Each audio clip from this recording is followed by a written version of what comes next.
예수님의 권세라는 제목으로 함께 말씀을 나누길 원합니다. 예수님은 우리의 기대와는 전혀 다른 선물을 주실 때가 가끔 있어요. 하나님께서 우리에게 은혜를 주시는데 우리가 생각지도 못하는 은혜를 주실 때가 있습니다. 내가 기도한 것은 A였는데 하나님께서 주시는 축복은 B일 때가 있다는 거예요. 근데 A와 B를 비교해 보면은 이 A와 B가 여러분 비교가 안 될 만큼 B가 훨씬 더 좋을 때가 많습니다. 하나님께서는 우리에게 기대하지 않는 은혜를 주실 때가 많다는 거예요. 여러분 근데 왜 그 은혜를 기억하지 못합니까? 내가 기대하지 않았던 것이에요. 내가 기대하지도 못했던 것을 하나님이 주셨기 때문에 그것을 잘 기억하지 못해요. 우리가 기억하는 건 뭡니까? 내가 기도한 것, 내가 기도한 대로 응답받은 것, 이런 것들은 잘 기억합니다. 내가 이런 걸 기도하였더니 하나님께서 이런 것을 주셨다. 이건 잘 기억할 수 있는데 하나님께서 내가 기도하지도 않았던 것을 나에게 은혜로 주시면은 우리가 그것을 쉽게 잊어버린다는 거예요. 그래서 오늘도 우리는 하나님이 우리에게 어떤 은혜를 주실지 항상 기대하며 살아가야 할 줄로 믿습니다. 오늘 본문을 살펴보면은 전혀 기대하지 않았던 은혜를 받은 사람이 한 사람이 나오고 있습니다. 자, 오늘 봉독한 이 본문의 배경이 어떻게 됩니까? 예수님께서 집에 계실 때 사람들이 막 몰려왔다는 거예요. 사람들이 얼마나 많이 몰려왔는지 그 집에 다 들어가지도 못하고 그 집을 에워싸고 있었다는 거예요. 근데 그 사람들의 그 소원이 뭡니까? 예수님 얼굴 한번 보는 거, 예수님의 음성 한번 듣기를 원하는 거, 예수님의 만져주심 한번 바라고 나왔다는 거예요. 내가 예수님 앞에 나오면 내 문제들이 해결될 것이라는 그런 간절한 마음을 가지고 예수님 앞에 나왔다는 거예요.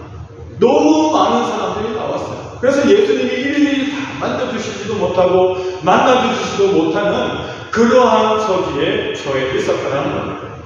예수님께 가까이 나가는 것이 너무나도 어렵다는 거예요. 왜냐하면 이미 많은 사람들이 예수님을 에워싸고 있었기 때문에 그 사이를 뚫고 들어가는 일은 너무나도 어렵다는 거예요. 자, 그런데 오늘 누가 나옵니까? 한 중풍병자가 나오고 있습니다. 중풍병자와 친구들이 예수님 앞에 나왔습니다. 중풍병자는 어떤 병입니까? 여러분, 움직이지 못하는 병입니다. 중풍병에 걸리면 거동하기가 어렵습니다. 말하기도 어렵고 생활하기도 너무 어렵습니다.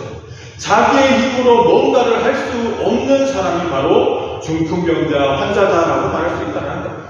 그래서 어떻게 해야 했습니까? 내 친구가 여러분 이 들것을 가지고 그 중풍병자 친구를 들것에 실어가지고 예수님 앞에 나왔다는 거예요. 그런데 어떻게 됐습니까? 사람들이 너무 많은 거예요. 사람들이 너무 많다 보니까 예수님 앞에 나가지도 못하고 예수님하고 눈도 한번 마주치지 못한다는 거예요. 그런 가운데 이 내 친구는 어떻게 합니까? 중간에 포기하였습니까? 아니었다는 거예요. 우리가 어떻게 하든 예수님을 만나야 할 것입니다. 내 사랑하는 친구인 이 중풍병자를 예수님 앞에만 무조건 데려가 나오면은 예수님께서는 치료해 주실 것이다라는 믿음이 그들에게 있었다는 겁니다. 그래서 어떻게 하면 좋지? 어떻게 하면 좋지? 여러분, 이 4명의 친구, 이 5명의 친구가 열심히 의논했습니다. 그 결과가 무엇이었습니까? 그들이 옥상으로 올라가게 된다. 옥상으로 올라가서 여러분 지붕을 뜯기 시작합니다. 지붕을 막 뜯어내는 거예요. 그리고 그 중풍병자를 예수님이 계시는 방으로 내려놓았다는 거예요. 여러분, 이게 무슨 일입니까? 집안에 있던 사람들은 깜짝 놀랐을 거예요. 갑자기 지붕이 막 뜯기는 거예요. 지붕이 막 뜯기고 위에서 보면은 먼지 같은 게 막 떨어집니다. 여러분, 중동의 집들은 대부분 집이 어떻게 지어집니까? 흙집으로 지어집니다. 흙집. 그래서 흙집에다가 위에다가 이렇게 지붕을 만들고 대충 보면은 나무나 이런 것들로 보면은 이 지붕을 만듭니다. 그리고 흙으로 이렇게 또 보면은 잘 다듬어서 이 집이 만들어진다는 거예요. 그래서 여러분, 내구성이 그렇게 좋지가 않습니다. 그리고 비도 많이 오지 않기 때문에 대충 지붕을 짓는 거예요. 그 지붕을 막 뜯어냈다는 거예요. 그러니까 집 안에 있던 사람들이 깜짝 놀래고 막 먼지가 떨어지고 하는 그런 일을 겪게 되었다는 거예요. 그러면서 그 중풍병자가 드디어 예수님 앞에 나오게 됐다는 겁니다. 그러면서 예수님께서 하신 첫 번째 말씀이 무엇이었습니까? 네 소원이 무엇이냐라고 주님이 물어보셨습니까? 내가 네 아이에게 무엇을 해줄까? 예수님이 질문하셨습니까? 아니었다는 겁니다. 예수님께서 첫 번째로 하신 말씀이 무엇이었습니까? 내 죄 사함을 받았느니라 라는 말씀이라는 겁니다. 내가 너 고쳐줄게. 내가 너 어려움 내가 들어줄게. 내가 너의 마음의 고민들, 네가 염려하는 거, 이걸 내가 해결해줄게. 이렇게 말씀하시는 것이 아니라 예수님께서 네가 왜 이 자리에 나오느냐 그것을 물어보시는 것이 아니라 예수님께서 첫 번째 하신 말씀은 내가 죄 사함을 받았느니라 라는 말씀이었다는 겁니다. 여러분, 왜 예수님께서 중풍병자에게 가장 필요한 이 병 고쳐주시는 일을 먼저 하지 않으시고 그 사람의 죄 용서함을 받은 선포를 먼저 하셨습니다? 그 일이 더 중요하기 때문이라는 거예요. 여러분, 우리의 질병이 여러분 고침을 받고 우리의 문제들이 해결받고 여러분 우리의 마음이 평안해지고 즐거워지고 이것이 중요한 것이 아니라 우리의 삶에 있어서 가장 중요한 것은 뭐냐면 우리의 죄가 용서함을 받는 것이 가장 첫 번째 일이라는 것을 주님은 우리에게 말씀해주고 계신다는 겁니다. 그래서 주님께서는 이 중풍병자에게 첫 번째로 하신 말씀이 내 죄사함을 받았느니라 라는 말씀이었다는 것입니다. 주님을 올바르게 알면은 그 사람은 우리 주님을 통해서 많은 복을 누리게 될 것입니다. 여러분, 이 중풍병자와 4명의 친구들이 주님에 대해서 잘 알고 있었다는 거예요. 주님 앞에 어떻게 하든 나아가면은 우리의 문제가 해결될 것이라는 믿음이 있었다는 거예요. 그것은 곧 예수님에 대해서 제대로 알고 있었다는 거예요. 그 당시에도 중풍병을 고치기 위해서 얼마나 노력했습니까? 좋은 의사를 찾아가고 좋은 음식을 먹어보기도 하고 여러분 이 병을 고치기 위해서 얼마나 노력했습니까? 하지만은 아무 소용이 없었다는 거예요. 그거 해서 고침받았으면 예수님 앞에 나올 필요가 없었다는 거예요. 그런데 이 중풍병자와 4명의 친구들은 분명히 알고 있었다는 거예요. 내가 예수님 앞에 나오면 내 친구가 예수님 앞에 나오면 예수님이 분명히 해결해 주실 것이라는 분명한 믿음이 그들 가운데 있었다는 겁니다. 그래서 우리에게 있어 중요한 게 뭡니까? 예수님을 바로 알아야 합니다. 예수님이 어떤 분이신지 바로 알아야 합니다. 예수님이 나에게 무엇을 해주실 수 있고 예수님이 나에게 어떤 복을 내려주실 수 있는지 우리는 예수님에 대해서 제대로 알아야 한다는 것입니다. 우리 주님이 어떤 분이신지를 우리는 성경을 통해서 잘 알고 있습니다. 그리고 또한 우리는 오늘도 그 말씀을 통하여서 주님을 의지하여 이 자리에 나왔다는 겁니다. 우리 주님은 어떤 분이십니까? 특별히 오늘 살펴보고자 하는 것은 그 분의 권세에 대한 부분이다라고 말할 수 있습니다. 예수님은 능력이 많으신 분입니다. 그렇지만 그 가운데서 특별히 오늘 우리가 살펴볼 부분은 예수님의 권세에 대한 부분이라는 겁니다. 예수님은 어떠한 권세를 가지고 있는지 우리는 본문을 통하여서 함께 살펴봐야 할 줄로 믿습니다. 예수 그리스도 그는 어떤 권세를 가지고 계십니까? 그는 모든 권세를 가지고 계시는 분이다라고 말씀하고 있습니다. 여러분, 권세는 어떻게 주어집니까? 권세는 어디로부터 오는 것이 권세입니까? 여러분, 전통적인 권세는 어디서부터 오는 겁니까? 전통적인 권세는 신분에서부터 온다라고 말할 수 있습니다. 여러분, 태어날 때부터 왕으로 태어난 자들, 귀족으로 태어난 자들, 이런 사람들은 전통적인 권세를 타고난 사람이다라고 말할 수 있습니다. 여러분, 또 두 번째로 위임된 권세가 있습니다. 위임된 권세는 어디서부터 오는 겁니까? 국민으로부터 나온다는 겁니다. 대통령이나 국회의원이나 여러분 이 경찰이나 군인이나 이러한 보면은 위임된 권세들이 있다라는 거예요. 왜 우리가 법을 지킵니까? 우리가 이 세상에 살 때 여러분 내 마음대로 사는 것이 아니라 우리가 법을 지키면서 질서를 지키는 이유가 뭡니까? 이 권세가 있기 때문이라는 거예요. 위임된 권세가 있고 이 권세에 따라서 행동하면서 살아가야지 바르게 살 수 있기 때문에 우리는 이 위임된 권세에 순종하면서 살아가고 있다는 겁니다. 여러분, 또 신적인 권세가 있다는 걸 알 수 있습니다. 신적인 권세는 누구에게부터 나오는 것입니까? 하나님으로부터 나오는 겁니다. 하나님이 부여해 주신 신적인 권세가 있다는 겁니다. 오늘 이 신적인 권세는 우리가 누리는 권세라는 거예요. 우리는 전통적인 권세가 없고 위임된 권세가 없다 할지라도 오늘 우리는 신적인 권세를 누리는 자들이 바로 하나님의 백성이다라고 성경은 말씀하고 계신다는 것입니다. 그렇다면 우리 예수님은 어떤 권세를 소유하고 계십니까? 첫 번째로는 예수님은 통치자의 권세를 가지고 계신다라고 말씀하고 계십니다. 이 통치자의 권세는 단순히 사람들 중에 어떤 임금이나 권세자로서의 통치가 아니라는 것입니다. 그분의 통치권은 창조주로서의 통치권을 의미한다라고 성경은 말씀하십니다. 천하 만물이 우리 주님으로 말미암아 창조되셨습니다. 여러분, 우주 만물을 창조하실 때 우리 예수님도 계셨다는 거예요. 말씀으로 계셨다는 거예요. 하나님께서 이 예수님과 그 다음에 성령님과 함께 우주 만물을 창조하실 때 함께 이 일에 동참하셨다는 거예요. 천하 만물이 우리 주님으로 말미암아 창조되셨습니다. 예수님께서 우주 만물을 창조하실 때 말씀으로 창조하셨다. 그 말씀이 육신이 되어 우리 가운데 오신 분이 누구십니까? 예수 그리스도시다는 겁니다. 그러므로 예수님은 우리의 창조주 되신다는 겁니다. 동시에 통치자의 권세를 가지고 계시는 분이 바로 우리 주님이시라는 겁니다. 우리 주님은 어떤 통치를 하십니까? 먼저는 내 삶의 통치권을 가지고 계신다는 겁니다.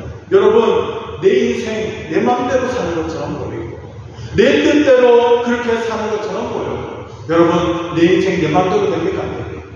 안 된다. 내가 계획하는 대로 잘 됩니까? 잘 안 됩니까? 잘 안 된다. 내가 계획하고 내가 염려하고 걱정하는 것, 여러분, 그것이 내 노력으로 이루어집니까? 안 이루어집니까? 안 이루어진다. 여러분, 우리의 삶을 통치하시는 분은 주님이시다라고 말씀하고 계십니다. 내 인생은 내가 다스린다고 착각하는 분들이 많지만 여러분, 우리의 인생을 보면 순탄치 않는 삶을 살아간다. 어떨 때 순탄치 않는 삶을 살아갑니까? 내 마음대로 내 뜻대로 살아가요. 내가 원하는 대로 살아가려고 몸부림칠 때 여러분, 우리 인생이 순탄치만은 않은 거예요. 하지만 여러분, 주님께 내 삶을 드리고 주님 앞에 맡기고 나아갈 때 우리의 삶이 어떻게 됩니까? 하나님께서, 주님께서 우리의 삶을 인도하여 주시겠다라고 약속하고 계신다는 겁니다. 그래서 우리의 삶의 통치권은 주님에게 있다는 사실을 우리는 믿어야 할 줄로 믿습니다. 두 번째로 우리는 우리 가정의 통치권도 주님께 있다는 것을 알아야만 할 것입니다. 여러분들의 가정의 진정한 주인이 누가 되십니까? 여러분 가정의 주인이 누가 되십니까? 아빠가 됩니까? 엄마가 됩니까? 요즘은 아이들이 집의 주인인 것처럼 모든 것이 아이들을 위해서 여러분 거기에 초점이 맞춰져 있다. 우리가 돈 쓰는 거 한번 생각해 보십니까? 특히 어린아이가 있는 그러한 가정은 우리의 보면은 소비의 모든 부분이 아이에게 집중되어 있다는 것을 알 수 있다. 여러분, 사람이 돈을 쓰는데 어디에 쓰는 것을 알면은 그 사람이 무엇을 소중히 여긴다는 것을 알 수 있다. 여러분, 건강을 위해서 돈을 쓰는 사람은 건강의 소중함을 아는 사람이에요. 어떤 사람은 명예를 위해서 돈을 쓰는 사람이 있어요. 어떤 사람은 자기의 쾌락을 위해서 돈을 쓰는 사람이 있더라고요. 그 사람에게 있어서는 쾌락이 최고인 거예요. 그래서 거기에 내 모든 것을 투자한다는 거예요. 여러분, 가정에서 내가 어디에 가장 돈을 많이 쓰는가? 여러분 한번 살펴보시기 바랍니다. 자녀가 있는 가정에서는 자녀 밑에 가장 돈이 많이 들어가요. 저희 집도 마찬가지입니다. 저희 집도 보면은 나는 안 먹어도 자식들은 먹어야 돼요. 나는 안 누려도 자식들 학원은 가야 돼요. 이런 부분들이 있다는 거예요. 여러분, 그래서 어떻게 보면 아이들이 우리 가정의 우상이 되어버리는 경우가 너무나 많습니다. 아이들이 하고 싶은 대로 다 하게 되어버려요. 그래서 어떨 때는 여러분, 믿음 생활도 야, 네 마음대로 해라 라고 말할 때가 많다. 여러분, 이것은 우리 가정의 주인이 잘못되어 있다는 것입니다. 우리 주인의 주인 되시는 분은 주님이라고 분명히 말씀하고 계시는데 우리는 우리의 주인이 다른 것이 되어버릴 때가 많다는 거예요. 우리는 다시 한번 돌아봐야 할 줄 모르겠습니다. 우리의 주인 되시는 분이, 우리 가정의 주인 되시는 분이 진정 주님이 되시는지 우리는 우리 자신을 돌아봐야 할 줄 모르겠습니다. 세 번째로 우리나라를 통치하시는 분도 바로 주님이시다라고 말씀하십니다. 세상 모든 나라를 통치하시는 분도 우리 주님이시다. 마태복음 28장 18절 말씀을 보면 이렇게 말씀하십니다. 예수께서 나와 일러 가라사대 하늘과 땅의 모든 권세를 내게 주셨으니 라고 말씀하십니다. 요한복음 17장 2절 말씀에 보면 아버지께서 아들에게 주신 모든 자에게 영생을 주게 하시고 만민을 다스리는 권세를 아들에게 주셨음을 이르소이다 라고 말하고 계십니다. 여러분, 모든 권세를 하나님께서 누구에게 주셨습니까? 예수 그리스도에게 주셨다는 겁니다. 예수님에게 모든 권세를 위임해 주신 분이 바로 우리 하나님이시다는 겁니다. 그래서 그 하나님께서는 오늘도 이 세상 우주 만물을 지배하고 계신다는 것입니다. 이처럼 예수님은 모든 것을 소유하신 분이십니다. 예수님은 우리의 생명도, 우리의 소유도, 우리의 미래도, 우리의 모든 것도 다 예수님의 것이라는 거예요. 그러기에 우리가 주님의 능력에 발에 붙들려 살아갈 때만이 우리는 소망 있는 삶을 살아갈 수 있습니다. 내 인생 내 것이 아닌데 자꾸만 내 것이라고 우기면서 살아가면 어떻게 됩니까?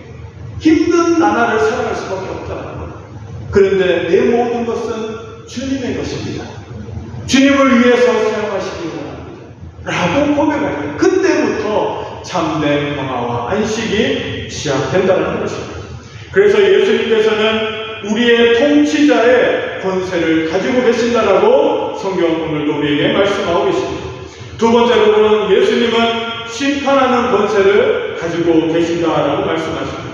요한복음 5장 27절 말씀에 보면 또 인자됨을 인하여서 심판하는 권세를 주셨느니라 라고 말씀하고 있습니다. 이것은 하나님으로 맡은 이 권세다라고 말씀하십니다.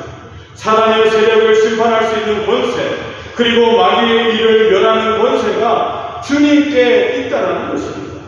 그러기에 사단의 권세는 주님 앞에서 꼼짝달싹 못하는 것이 바로 주님의 권세라는 겁니다. 우리 예수님은 심판하는 권세를 가지고 계신다는 겁니다. 그 결과로 죄 문제를 해결하지 못하는 모든 사람은 지옥의 심판을 면할 길이 없다는 겁니다. 여러분, 심판하시는 분은 바로 예수님이시다라고 말씀하십니다. 예수님께서 마지막 때 구름을 타고 이 땅에 오셔서 하시는 일이 무엇입니까? 심판주로 이 땅에 오실 것을 예언하고 계신다는 것입니다. 예수님께서 이 땅에 오셔서 믿는 자와 믿지 않는 자, 여러분, 양과 염소의 무리를 구별하시고 심판하시겠다라고 말씀하고 계신다는 겁니다. 우리 예수님은 심판의 주님이시라는 겁니다. 그 누구도 그 심판을 면할 사람은 아무도 없다라고 말씀하고 계십니다. 하나님의 공의의 심판 앞에서 그 누구도 피할 길은 없습니다. 제 아무리 잘난 사람도 예수 앞에서는 자기의 의를 드러낼 수가 없다라는 겁니다. 세상은 참으로 불공평해 보이는 것 같습니다. 그러나 정말 불공평합니까? 이 세상의 눈으로 보이는 모든 것이 그렇다 할지라도 여러분, 예수님 앞에 서면 모든 것이 공평해질 수밖에 없다는 겁니다. 예수님 앞에 설 때 여러분, 모든 사람은 공평한 위치에 설 수밖에 없습니다. 세상에서는 여러분, 부자와 가난한 자가 여러분 차이가 납니다. 많이 배운 자와 못 배운 자가 여러분 차이가 날 수밖에 없습니다. 대우도 마찬가지입니다. 좋은 차를 타는 자와 좀 나쁜 차를 타는 자, 여러분 주차장에만 딱 들어가도 여러분 대하는 태도가 다르다는 거예요. 그래서 우리는 어떻게 합니까? 그래서 어떻게 하는지 겉으로 보기에 좋은 것들, 이런 것들을 여러분 하기 위해서 노력하는 거예요. 보여주기 위한 삶을 살아갈 때가 너무나도 많다. 하지만 여러분, 우리의 삶은 어떻습니까? 주님 앞에 설 때 똑같다. 목사도 똑같고, 여러분 장로님들, 권사님들, 우리 안수집사님들, 우리 집사님들, 성도 한 사람 한 사람까지 여러분 하나님 앞에 섰을 때 다 똑같다는 거예요. 목사라고 해가지고 하나님께서 더 큰 은혜와 능력을 보여주시는 것이 아니라는 거예요. 여러분 평신도라고 해가지고 하나님께서 업신여기시고 야 너는 대충 살아라 이렇게 말씀하시는 하나님이 아니시라는 거예요. 똑같은 은혜와 똑같은 말씀으로 우리를 심판하시는 예수 그리스도시다라고 성경은 말씀하고 계시다. 그래서 우리 주님은 공평하시다. 여러분 그러한 공평한 주님 앞에서 우리는 우리가 범한 죄에 여러분 그 죄의 결과에 따른 심판이 우리를 기다리고 있다는 거예요. 여러분 세상의 법은 공소시효라는 게 있습니다. 그렇죠? 여러분 절도죄는 7년 동안 잘 피해 다니면은 그 공소기한이 지나가면은 죄를 물을 수가 없다고. 그래서 내가 뭔가를 훔쳤어요. 훔치고 여러분 7년 동안 경찰에 잡히지 않으면은 7년 후가 되면은 죄가 없게 된다고 합니다. 그게 바로 공소시효라는 겁니다. 이 세상에는 공소시효가 있지만은 여러분 하나님 앞에 설 때는 하나님 앞에는 공소시효가 있습니까 없습니까? 없다라는 거예요. 여러분 우리들의 죄는 그대로 남아있어요. 우리가 지었던 범죄는 그대로 남아있어요. 공소시효가 있어서 세월이 흐르면 없어지는 그런 이 죄가 아니라는 거예요. 우리가 가지고 있는 원죄, 우리가 이 땅에서 지었던 자범죄들 마찬가지입니다. 그 죄악이 결코 사라지지 않는다. 언젠가는 하나님 앞에 분명히 그 죄에 따른 심판을 받을 수밖에 없는 것이 바로 우리들의 모습이라는 거예요. 여러분 이 심판을 멸할 길이 어디가 있겠습니까? 세상에 그 어떤 방법이 하나님의 심판, 예수님의 그 백보자 심판을 여러분 멸할 길이 누구에게 있겠습니까? 그 방법을 아는 사람이 누가 있겠습니까? 아무도 없다. 오늘 성경은 그 방법에 대해서 우리에게 말씀해 주고 계십니다. 그것이 바로 예수님이 소유하신 권세다라고 말씀하고 계십니다. 그것이 바로 예수님이 소유하신 권세 가운데 죄를 사하시는 권세가 있다라고 성경은 오늘 우리에게 말씀하고 계십니다. 우리 주님이 소유한 권세 중에 가장 중요한 권세가 바로 이 죄 사함의 권세라는 것입니다. 오늘 중풍병자는 예수님 앞에 나와서 첫 번째로 그가 죄 용서함을 받는 은혜를 누렸다는 겁니다. 오늘 우리 성도님들께서 하나님 앞에 나오지 않았습니까? 여러분 이 시간에 우리가 받은 가장 큰 은혜가 뭡니까? 죄 용서함의 은혜를 받았다는 겁니다. 내가 하나님 앞에 부자가 되고 건강하게 되고 내 문제들 이런 것들이 해결받기 이전에 내가 하나님 앞에 나와서 가장 먼저 받은 은혜가 뭡니까? 죄 용서함의 은혜라는 것입니다. 세상에 수많은 사람들 가운데서 하나님께서는 우리를 선택하셔서 네가 죄 없을 것이다 라고 우리에게 선포해 주셨다는 겁니다. 예수님 때문에 예수 그리스도의 보혈의 십자가를 통해서 너희 죄를 내가 이제 없게 해주겠다라고 하나님께서 인정해 주시고 계신다는 사실. 여러분 그 사랑과 그 은혜가 얼마나 큽니까? 여러분 오늘 본문의 말씀에 보면은 여러분 이 중풍병자는 먼저 죄 용서함을 받았습니다. 그러니까 어떤 일까지 벌어집니까? 그의 육신의 질병까지도 고침을 받았다는 거죠. 우리는 순서가 중요한 사람. 우리에게 있어서 가장 먼저 중요한 순서가 뭡니까? 우리의 죄가 용서받는 것이라는 거예요. 하나님 앞에 죄 용서함을 받고 하나님의 백성이 되고 하나님의 백성으로서 살아갈 때 하나님께서는 우리의 문제들, 우리의 어려움들, 우리의 염려와 걱정들 여러분 그 은혜로 모든 것을 다 덮어주시겠다고 말씀하신다. 해결해 주시겠다고 말씀하신다. 죄 용서함의 선포가 있은 후에 중풍병자를 고쳐주신 주님의 모습이었다는 거예요. 여러분 이 권세가 바로 죄 용서함의 권세라는 거예요. 주님 자신이 말씀하시기를 내가 곧 길이요 진리요 생명이라고 말씀하셨습니다. 이 말은 나만이 길이요 나만이 진리요 나만이 생명이다라고 우리는 판단할 수가 있다라는 거예요. 여러분 다른 길이 있는 것이 아닙니다. 세상 사람들이 말하기를 부처님도 열심히 믿고 여러분 다른 신도 열심히 믿으면 결국에는 다 결국은 아니라는 거예요. 세상 모든 사람들이 그렇게 이야기한다 할지라도 자기가 믿는 종교에 열심을 다하면 구원받는 거 아니다. 여러분, 그렇게 세상 모든 사람들이 이야기한다 할지라도 우리는 그렇게 믿어서는 안 된다는 것입니다. 주님은 분명히 말씀하십니다. 나만이 길이라고 말씀하십니다. 나만이 진리라고 말씀하십니다. 나만이 생명이라고 우리에게 분명히 말씀하고 계신다는 사실입니다. 그래서 우리는 어떻게 해야 됩니까? 주님만이 내 죄를 용서하실 수 있는 권세가 계신다는 사실을 알고 주님만을 바라봐야 할 줄로 믿습니다. 하나님께서 나를 선택하여 주시고 나의 죄를 용서해 주심을 감사드립니다. 이전의 삶이 아니라 새로운 삶을 살아가게 하여 주시고 하나님 은혜 가운데서 받은 은혜에 감사하면서 살아가는 자가 되게 하여 주시옵소서. 우리가 주님 앞에 감사하며 나가는 사람들이 되어야 할 줄 믿습니다. 오늘 본문 2절 말씀에도 보면은 중풍병자를 향하여서 주님의 선포하시는 것은 내 죄 사함을 받았느니라 라는 말씀이라는 겁니다. 이어서 6절 말씀에 보면 그러나 인자가 세상에서 죄를 사하는 권세가 있는 줄을 너희로 알게 하려 하더라 하시고 중풍병자에게 말씀하시되 일어나 내 증상을 가지고 집으로 가라 하시니 라고 말씀하고 있습니다. 주님께서는 분명히 그 사람의 영혼을 구원해 주셨죠. 그리고 그 육신의 질병도 구원해 주셨다는 겁니다. 여러분, 이 세상에 살아갈 때 우리가 원치 않는 질병에 걸릴 때가 있습니다. 때로는 그 질병 때문에 여러분 생명을 잃을 수도 있다는 겁니다. 여러분, 그래서 우리는 하나님 앞에 기도합니다. 하나님 이 질병을 고쳐주시옵소서. 하나님 나에게 은혜를 베풀어 주시옵소서. 기도할 때가 있어요. 그런데 그 기도가 이루어지지 않을 때도 있어요. 많은 분들이 그럴 때 좌절하고 나십니다. 여러분, 그때 먼저 우리가 생각해야 되는 겁니다. 나의 육신의 질병을 고쳐주시지 않으셨지만 나의 영혼은 주님께서 고쳐주심을 감사합니다. 이러한 믿음의 고백이 우리 가운데 있어야 합니다.